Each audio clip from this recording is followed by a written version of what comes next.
6 p.m. Pakistan Standard Time. Assalamu alaikum.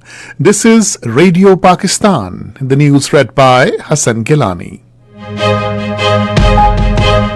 First, the headlines. Prime Minister has approved electricity projects for Gwadar and Gilgit-Baltistan. President of Indonesia is in Islamabad on a two-day official visit to Pakistan. Deputy Prime Minister has emphasized to celebrate 75th anniversary of Pakistan-China diplomatic relations in a befitting manner. Pakistan and Sudan have agreed to strengthen bilateral cooperation in health sector. Pakistan has dispatched additional humanitarian assistance to Sri Lanka after Cyclone Ditwa devastation. All Parties Hurriyat Conference says Indian government's repressive tactics cannot force Kashmiris to abandon their just struggle for right to self-determination. And now the news in detail. Prime Minister Shehbaz Sharif has approved electricity projects for Gwadar and Gilgit-Baltistan. He was chairing a meeting in Islamabad today regarding ongoing reforms in power sector. The Prime Minister approved the immediate implementation of a comprehensive plan to resolve the issues related to electricity supply in Gwadar port city. He said Gwadar's port will become the world's best port and a hub of future economic activities with uninterrupted supply of electricity and other facilities. The Prime Minister emphasized that a 100-megawatt solar project in Gilgit-Baltistan should ensure uninterrupted, stable supply of environmentally clean electricity. The Prime Minister said the federal government is taking all necessary steps to promote industrial activities, investment and economic development in Gilgit-Baltistan. A delegation of U.S. physicians of Pakistani origin called on Prime Minister Shehbaz Sharif in Islamabad today. The delegation praised the Prime Minister's leadership in the development of Pakistan's health sector and expressed deep interest in investing in the country. The Prime Minister instructed the Economic Affairs Division to address issues related to investment by Pakistani American physicians in Pakistan's healthcare sector. He directed to develop a practical roadmap for investment in Pakistan's healthcare sector in collaboration with the doctors' delegation. Prime Minister Shehbaz Sharif has congratulated Abid Sherali on his unopposed victory in the Senate elections. In a statement, the Prime Minister said the PMLN is achieving success on every front because of public service. Shehbaz Sharif expressed confidence that as a senator, Abid Sherali will play his full role in the development and public service of the country. President of Indonesia Prabowo Subianto is in Islamabad on a two-day official visit to Pakistan. On his arrival, he was warmly received by President Asif Ali Zardari and Prime Minister Shehbaz Sharif. Indonesian President is accompanied by a high-level delegation comprising key ministers and senior officials. This is his first visit to Pakistan. The visit carries added significance as it coincides with the 75th anniversary of the establishment of diplomatic relations between Pakistan and Indonesia. During his stay, President Prabowo will hold delegation-level talks with the Prime Minister Muhammad Shehbaz Sharif. He will also meet President Asif Ali Zardari. Chief of Army Staff and Chief of Defence Forces Field Marshal Syed Asim Munir will also call on President Prabowo. Several memorandum of understanding are expected to be signed during the visit. Deputy Prime Minister Ishaq Dar has emphasized that the 75th anniversary of Pakistan-China diplomatic relations should be celebrated in a befitting manner. He was chairing a meeting in Islamabad today to review the ongoing cooperation between Pakistan and China across all spheres. Various proposals were presented in the meeting to meaningfully mark the 75th anniversary of Pak-China diplomatic relations and further highlight the enduring partnership between the two countries.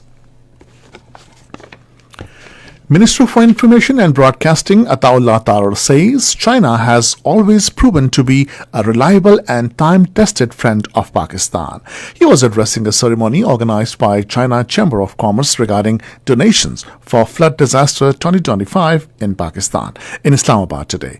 The minister expressed his profound appreciation to the Chinese leadership for their assistance to the Pakistani nation during the recent devastation of floods. Ataullah Tarar highlighted that the relationship between Pakistan and China is growing stronger with the passage of time. This is Radio Pakistan. A special Guard of Honor ceremony was held at General Headquarters in Rawalpindi today in the honor of Chief of Army Staff and Chief of Defence Forces Field Marshal Syed Asim Munir. A smartly turned out contingent of the armed forces presented salute and Guard of Honor to the Field Marshal Syed Asim Munir. He also inspected the Guard of Honor. Chief of Air Staff Air Chief Marshal Zahir Ahmad Babar Sidhu and Chief of the Naval Staff Admiral Naveed Ashraf were also present in the ceremony. Pakistan and Sudan have agreed to strengthen bilateral cooperation in health sector. This agreement was reached during a meeting between Minister for Health Mustafa Kamal and Federal Secretary of Health of Sudan in Islamabad today. During the meeting, the minister underscored Pakistan's commitment to further strengthening health sector cooperation with Sudan. He also reaffirmed Pakistan's commitment to promoting medical tourism. The Sudanese delegation sought Pakistan's cooperation in the rehabilitation and reconstruction of health sector, provision of medical equipment and technologies, and restoration of solar energy solutions for health facilities. Pakistan has dispatched additional humanitarian assistance to Sri Lanka after a cyclone Ditma devastation. National Disaster Management Authority today dispatched an additional 7.5 tons of humanitarian relief goods to Colombo aboard a Sri Lanka-bound commercial flight originating from Lahore. The consignment includes tents, tarpaulins, and powdered milk meant to support displaced families in the cyclone-hit regions. President Asif Ali Zardari and Prime Minister Shahbaz Sharif have expressed grief on the passing of the mother of Saudi Prince Mishal bin Badr bin Saud. In their separate condolence messages, they commiserated with the bereaved family and prayed for the departed soul. The All-Party Hurriyat Conference says Modi-led Indian government's repressive tactics cannot force the people of Indian illegally occupied Jammu and Kashmir to abandon their just struggle for right to self-determination. According to Kashmir Media Service, APHC spokesman Advocate Abdul Rashid Minhas, in a statement in Srinagar, condemned the ongoing wave of tyranny unleashed by the Modi regime on the people of occupied territory. He called upon the international community to stand in solidarity with the Kashmiri people and actively work to resolve the long-standing Kashmir dispute in line with the UN resolutions. Highlighting the targeted repression of Kashmiri activists, the spokesperson strongly denounced the Bharatiya Janata Party regime and its agencies for seizing properties of those who peacefully assert their political rights. People's Democratic Party President Mehbooba Mufti has urged the Modi-led Indian government to revisit its hardline approach in Indian illegally occupied Jammu and Kashmir. Talking to newsmen in Srinagar, she said New Delhi's claims of normalcy after the August 5, 2019 revocation of Article 370 are far from reality, as the territory continues to face political suppression and widespread public distress.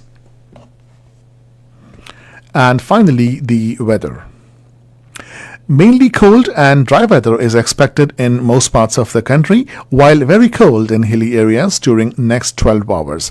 However, partly cloudy weather is likely in upper parts of the country during evening and night. Smog and fog during night and morning hours is likely to persist over plain areas of Punjab and Khyber Pakhtunkhwa. And now the headlines once again. Prime Minister has approved electricity projects for Gwadar and Gilgit-Baltistan.